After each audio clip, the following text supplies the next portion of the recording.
So I'd like to welcome everybody back and share a little bit more with you in regards to some of the things that we believe are really important. And a lot of this for me has been an awakening, learning about the truth, about the way the monetary system's been working or not working for us, and how just a lot of the population is still in the clouds, very much in the dark on what's happening. In fact, as we're sitting here right now, the banks and the people who are involved in this very sophisticated scheme don't want us to be talking about this. There are people right now who are paying attention to, TV shows and the internet and games and all the things that are diverting people away from what truly is happening, which is one of the greatest crime sprees in the history of this country. I know that for a fact. I'm a single father now. I have a 6-year-old son. I worked my whole life to get here to be a daddy, to finally put all of my life's possessions in terms of my family in focus, and having all of my, at least, monetary resources taken from me by these banks has been devastating. And looking at my little boy and his face every day, I know that it's up to me to make that thing change and turn around. Before I introduce you to this young gentleman, I want to talk a little bit as it relates to who this has affected. Again, 47-year-old, middle-aged man, just doing everything I can to get by now. I'm affected. Women, older men, younger women, younger men, black, white, Hispanic, married, single. It doesn't matter who you are. I guarantee you today, if you just shot a cannon anywhere within 100 feet of where you are, you're going to find somebody that has been affected by this really devastating issue called mortgage fraud. And I'm always so inspired when I get to meet somebody who is awake, who gets it. And, on a regular basis, we do seminars to educate people and to give them information, not to sell them anything, but to raise their awareness. And this young man came to a meeting last week. His name's Garrett. He's 18 years old. He is still in high school, very mature, and understands. Literally sat there and listened to everything we were talking about. And I'm so proud of him because, without people like him, who is our younger generation, who is going to be coming up to either help save this issue or to bury it. And it's going to take patriots like him, I believe, to talk to the people, because I can't communicate to a lot of 18, 19, 21-year-olds because they think I'm an old dog, and I'm not on Facebook every 10 minutes, and I don't tweet and do all the things that some of these younger kids do. But at the same time, I remember when I was 18 years old, I couldn't wait to get out into the world and just be excited about something and move forward, and I was full of a lot of energy, and I went out and made stuff happen, but I didn't know what I know today. So with what he has as knowledge, he's seeing one of the greatest, craziest things happen I never thought I would see happen. And so I wanted Garrett to at least share his story, how he became aware of this information, what it means to him, why it's important for him, because he really is, someone we have to plan on. And for every Garrett, there's 10 kids, 18, 19, 20, 24 years old, who are walking around completely in the dark. They have no idea what's going on. In fact, they don't even know who the vice president of this country is. So realize that the media has done an extremely good job of downplaying this whole thing. You don't hear it talked about 24 hours a day. We think about it 24 hours a day. We communicate it to people 24 hours a day. But with people like Garrett coming into the scene and really helping us, I'm just so proud of him, and it's nice to meet you. So I'd like to introduce you to Garrett and have you say a few things for the folks. Oh, thanks for having me, Kevin. Well, first off, for me, when I first learned about what was happening here, it was really a shock at first. It was kind of one of those things where, as a young adult, you start thinking about the American dream, getting out of high school, the rest of your life, and the opportunities that we have in this country. And for myself, it was, I need to do something. And like a lot of kids, growing up, they think, well, I want to be a doctor, I want to be a lawyer, maybe I want to go into law enforcement or a firefighter, some of those more traditional things that you start to think about. For me, it was kind of one of those things where I need to make a decision, and I want to do something that helps people and affects the lives of people around me, because I feel that that's something worth doing.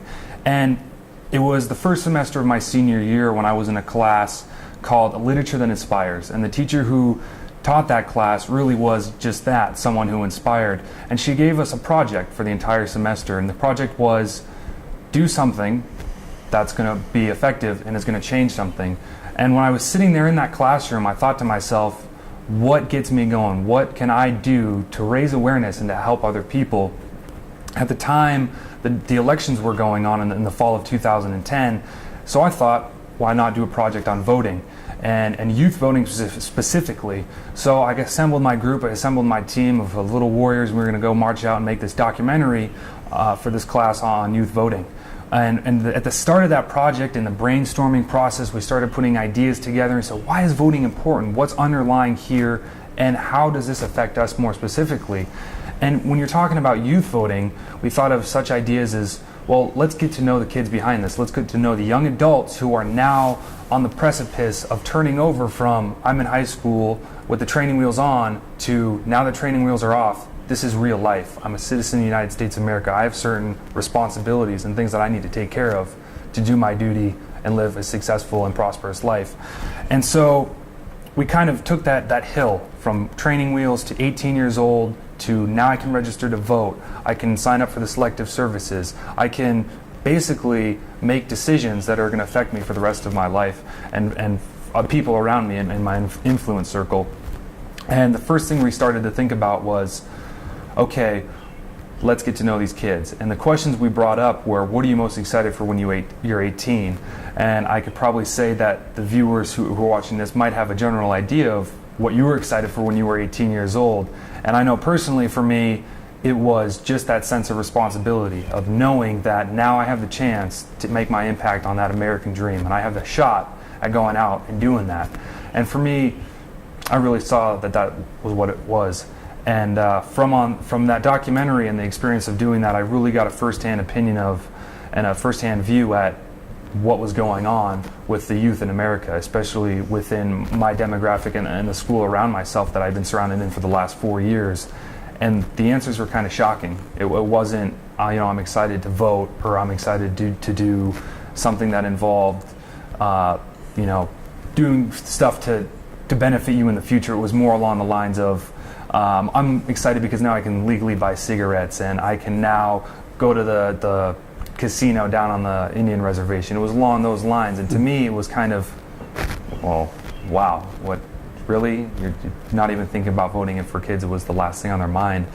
And moving on from that experience, I kind of got that wake-up call of, wow, maybe the American dream that we learned in school in the public education system, that is, you're gonna get out of high school, go to college, get that dream job, and be successful in society's definition of successful, and to have that house, that home, that center point where you can branch off and you can raise your family to then in turn have them grow up and then go to school and college and be successful in that definition of the American dream, which is taught in the classroom.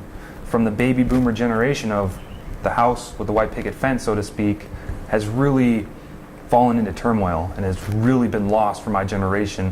And with this mortgage fraud, really starting to see that, of sitting down and going, am I going to have that? Is that my generation? Or what's left for my generation if this is all happening? Can I ask you a question? Not to interrupt, but I know in my past and going through school, I don't think I ever had a class that was how to buy a house. I don't think I ever had a class on contract law. I don't think I ever took a course on saving money.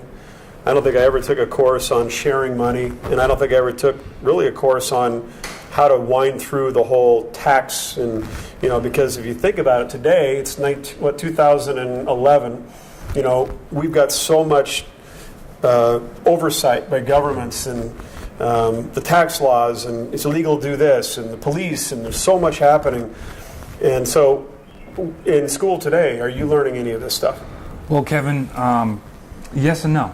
It's really one of those things where it's black or it's white, and there's not really a gray area. Fortunate for me, I had the privilege to be in DECA, and for those viewers out there who know what that organization is, it really impacted my life, and that was my first exposure to that type of thing, of learning those things that are essential skills in life, of how to balance a checkbook, what a mortgage is in the first place. And it was through that and the marketing classes and the business classes that I took that I did have exposure to that. But on the back end, what I didn't learn was what was happening. I sat in a business class, and the instructor of the class gave us an assignment, which basically was, here's your assignment to find a house, figure out what the mortgage payment for that was going to be, figure out what the taxes on that house are going to be, as well as that you have to find a car, and this is your budget to do that. I got in a slight disargument with the teacher and said, well, I'm never going to have a mortgage. In my lifetime, I will never have a mortgage. And she goes, yes, you will. Very bluntly said to my face and in front of the class, you will. At one point in your life, you will have a mortgage. I kind of took a step back and thought about it, having the knowledge of what I know now about what is really going on and the truth, after sitting down with the people who are really spearheading this and understanding that there's something bigger going on here. So Garrett, is not your typical 18-year-old. He has a deep understanding, and he's been put into an environment where, the kind of stuff you find out later in life because of some of the issues like I've gone through. 47 years old, I'm finding this stuff out. Garrett, I think, is very fortunate because he's learning the truth. He's discovered the truth.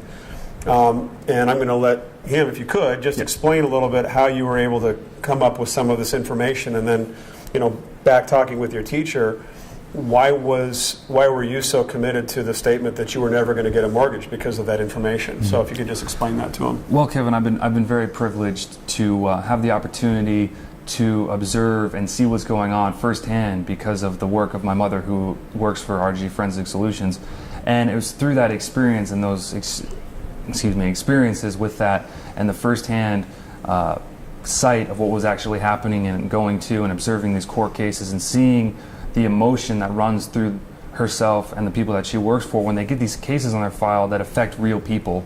And that was really my firsthand experience in that. And from there, knowing that was going on, to then having the teacher tell me, you're going to have a mortgage, really kind of blew me away. I really lost it at that point because I was right there of, well, this is happening to all these people, common day citizens like you and me, that this is happening to, and here I have a teacher who's telling me, you're going to have a mortgage. Well, why do I want a mortgage when it's fraud?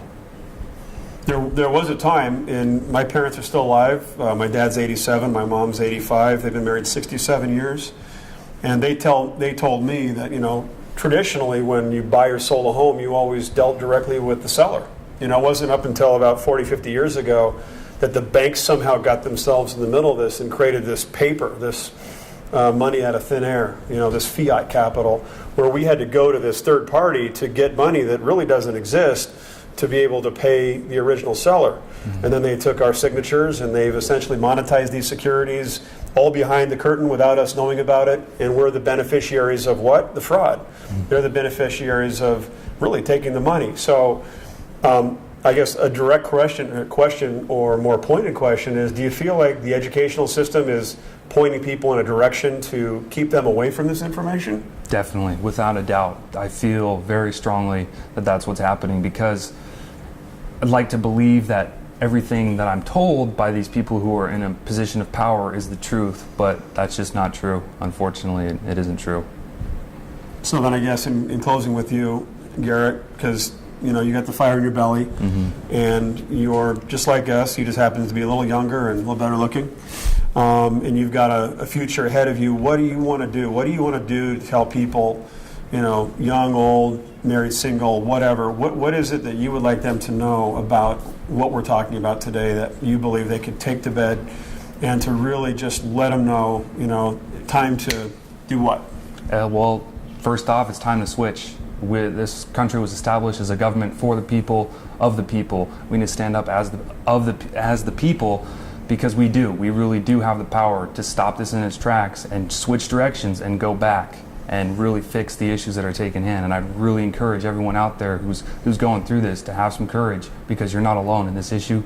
We do need to stand up and make a change for not only yourself, but for those who are going to follow you, both your children and your children's children and those of your children's children.